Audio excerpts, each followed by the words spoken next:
pessoal, professor Antônio Alves mais uma vez aqui para deixar mais uma pequena provocação para vocês aqui, uma pequena problematização.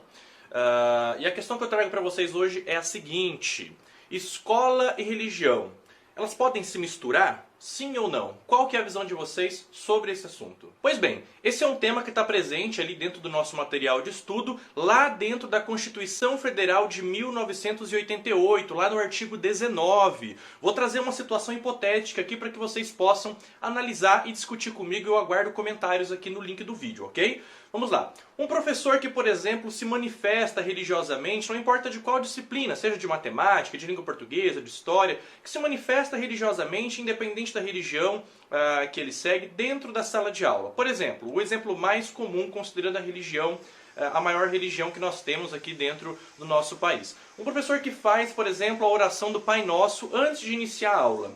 Essa prática ela é correta, ela é permitida? Qual que é a opinião e a visão de vocês sobre esse tema? Comentem para mim, quero ver aqui a discussão de vocês, ok? Vamos lá.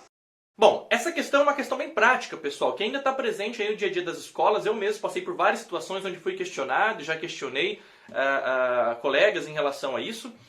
E essa é uma prática que ela pode ter aí dois lados. Então, por exemplo, se eu sou o tipo de pessoa que respondeu: bom, eu acho que sim, é permitido, não há problema algum em o professor entrar e fazer uma oração ali, 1 minuto e meio, 2 minutos vai levar no início da minha aula. Ou seja, eu acredito que sim, essa prática religiosa ela é permitida dentro da escola, né? Desde que ocupe ali um tempo pequeno para fazer ali uma bênção, algo bacana no início da aula. Mas a pergunta que eu deixo é: só a sua religião é permitida ou aí qualquer tipo de manifestação religiosa será permitida ao início da aula?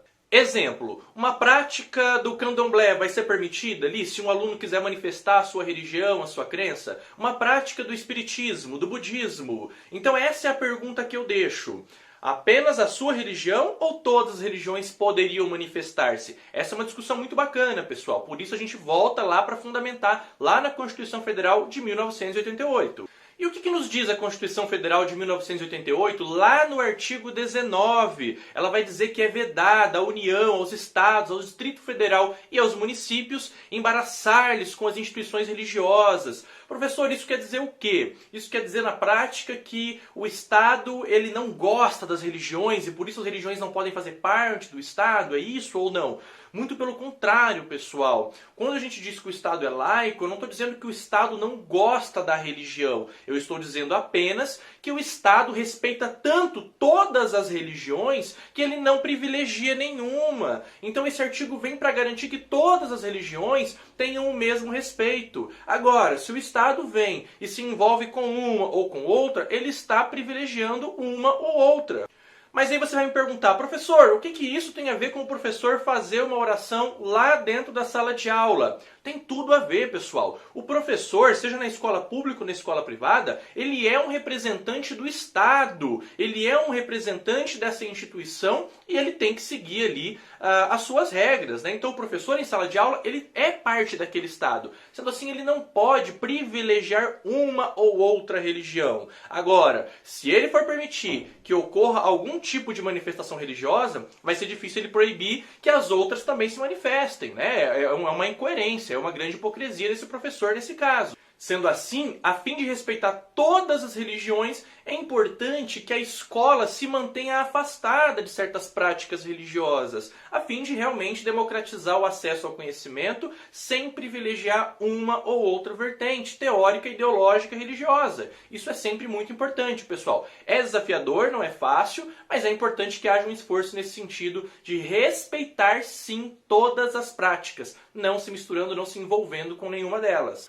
Por outro lado, pessoal, é necessário que haja um respeito muito grande com aquelas instituições públicas, eu já vou fazer uma certa diferenciação, que ainda tem uma prática ali bastante enraizada. Aí você vai me dizer assim: mas professor, tem escolas que tem lá um crucifixo. Se você for, por exemplo, nas câmaras municipais, nas câmaras legislativas, em todas as instâncias, você encontra ali ainda símbolos religiosos. Por quê? Por que a religião ainda está tão presente dentro do Estado? É aí que a gente volta para uma questão histórica. Nós falamos agora aqui da Constituição Federal de 1988, mas se a gente voltar lá para a Constituição Constituição de 1824, no seu artigo 5º, que corresponde ao 19 da presente Constituição, ele vai dizer o seguinte, que a religião católica apostólica romana será ainda a religião oficial do Império. A gente está falando de um outro período do nosso país, ok?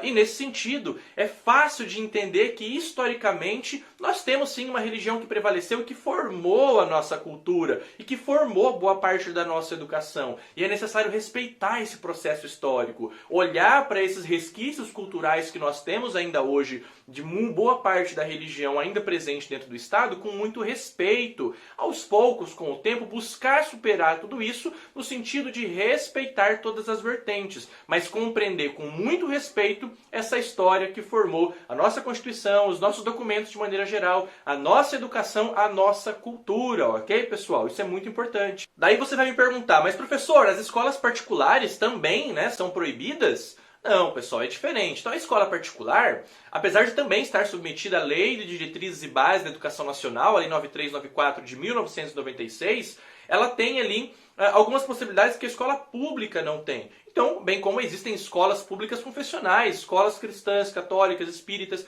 enfim, escolas com todos os tipos de envolvimento religioso. Isso não é proibido, ok? Então, quando o pai vai matricular o filho lá naquela escola, ele está ciente, olha, essa é uma escola religiosa, é uma escola que tem um princípio, que tem um fundamento, que tem muitas vezes um fundador. E isso, ok, pessoal, não tem nenhum problema. Bem como escolas particulares que não têm isso declarado, essa religiosidade declarada lá na sua missão, no seu projeto político-pedagógico, elas podem encontrar problemas se no meio do caminho começam a executar práticas religiosas. Porque muitas vezes o pai e a mãe que colocou o seu filho ali naquela instituição pode se incomodar de ver uma prática que não está de acordo com a sua realidade, com a sua cultura, certo? Então, as escolas particulares têm uma liberdade em relação a isso, mas é necessário que isso esteja presente antes, ali na sua formação, no seu projeto político-pedagógico. É isso, pessoal. Essa não é uma discussão fácil e ela precisa ser feita com muito respeito, com muito embasamento, entendendo todo o processo histórico de formação das nossas políticas até os dias de hoje, para que a gente possa tratar tudo isso com muita fundamentação, com muito respeito e principalmente, pessoal, com diálogo. O diálogo é sempre o melhor caminho para todas as discussões. Um grande abraço, pessoal. Mais uma vez, eu sou o professor Antônio Alves e até a próxima.